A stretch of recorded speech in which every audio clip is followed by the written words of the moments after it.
Under the same category of professional responsibilities of maintaining accurate records, I'd like to talk a little bit about student completion of assignments, the post records. We already heard about the pre-records, now we're going to go on to the post records. So to ensure students are able, to of course keep track of their assignments, I've actively taken the following measures. Once they have submitted their work, to follow measures that they may keep track of their own progress, as well as me keeping track of it as well. So we'll take a look at some of the various methods that we do this. The first artifact of evidence is SIS data grade sheets from the parent portal. I consistently maintain an online electronic gradebook for all parents to view at any time throughout the year, updated regularly. Many grades in the electronic piece are actually color-coded indicators with status of missing or late, so they're able to see even comments written in the margins of what they could possibly take a look, to give them more information and, of course, to let kids keep track of their records, and I can better keep track of them as well. I'll often even make little folders on my desktop of different quarters and sets of class grades to keep them organized throughout the year, and I can pull them up easily when students ask me about them. Grade sheets are a big part of that piece, both for me, their teacher, and their students. Students are often distributed these data sheets that they actually self-highlight several times throughout the quarter. Well, I'll pass out a grade sheet different times throughout the quarter. They'll take their highlighter, highlight all the things possibly missing or things that they may need to get their grade up with. Such consistent feedback and record keeping motivates them to take action when their grades maybe need to be a little bit more successful, and kind of motivate them to in completing the assignments themselves. Again, student-driven, maintaining those accurate records, as well as me keeping records of them as well, making them responsible. And when it comes to completing homework, what better than Edmodo, the online homework assignments that electronically go directly to all students. The results of these assignments, and of course the quizzes that we'll talk about later, help students keep track of their records, sending them up-to-date information about when they may be late. It also allows me to see them in real time when they've turned it in, when they've submitted it, and of course make comments. This is transparent grade keeping, and of course will motivate and drive them just so they can change their online status of their homework from not done to done. On a way more basic level, we have the homework excuse sheets. To keep track of late homework assignments, students submit their late homework with an attached homework excuse sheet.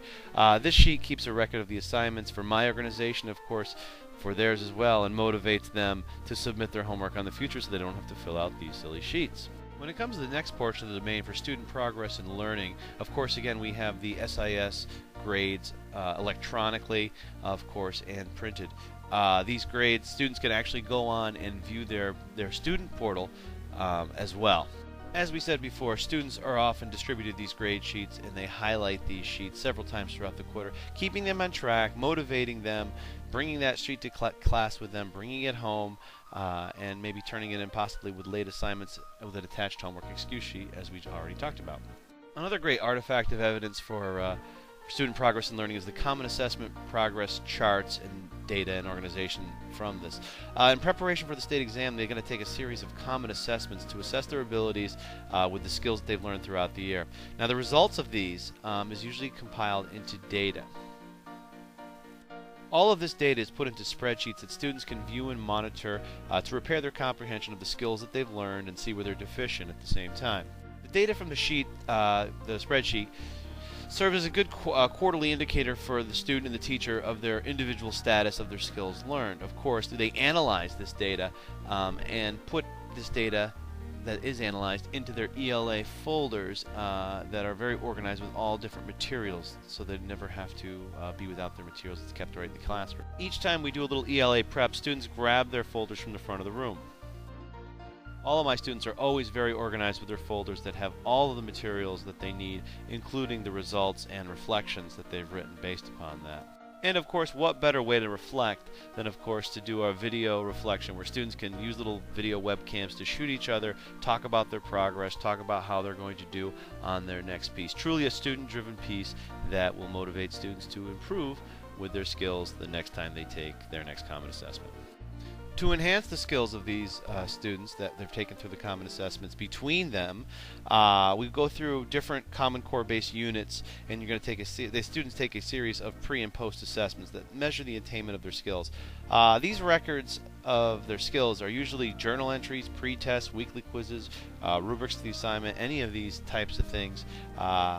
Pre-test, post-test, all of those methods that are going to show growth in the student as they progress through. Students are given these materials so they may view their progress throughout each unit. Nothing is a surprise, but such material provides for good records so students can monitor, of course, and repair their comprehension as they learn all the different things throughout the school year, not just in the Common Assessments.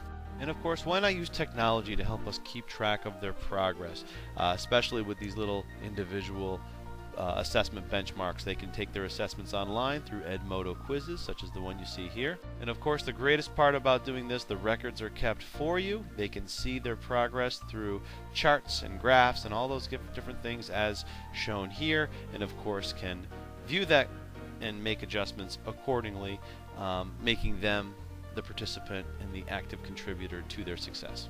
One of the biggest struggles in record keeping for teachers is using participation grades to help motivate students to do better.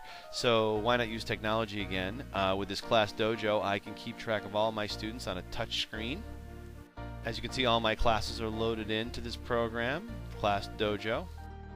And using my iPad as a tool, walking around the classroom, all I have to do is touch their little avatar icon there. It makes a little bell. And of course, it keeps track of every time the students have some kind of good participation, or maybe something, an insightful comment that they made in class. A great way to motivate too, because they love to ring that bell. Again, student engaging, and of course, a great way to keep records.